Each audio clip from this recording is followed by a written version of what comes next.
I always fondly say that if you approach any important thing in your life without a plan, without a structure, without a strategy, without a system, without the right psychology towards that thing, you will not get the best out of that thing.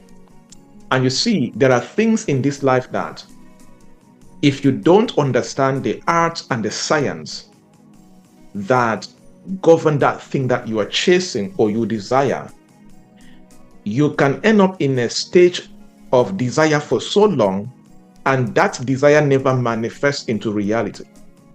For example, there are people that desire financial freedom, financial rest, right? There are people that desire their careers or their businesses to perform better than that. But you see, if that desire, if that hunger is not accompanied by a certain dimension of strategy, structure, systems, psychology, a particular mindset that you aim at that desire, you can desire for so long and you end up in frustration, right?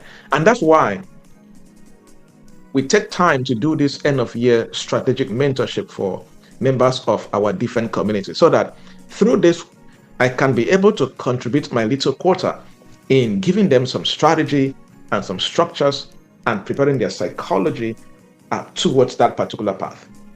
And we are focusing in this edition on how to go global in 2026. Now, why is this important? Because we have entered an age, we have entered a time in this generation where there is a dimension of success, there is a dimension of breakthrough, there's a dimension of finances, there's a dimension of influence that you cannot break into, you cannot experience if you don't have a global strategy to what you're doing. It doesn't matter what you're doing, except you have made up your mind that I am willing and ready to be small and limited.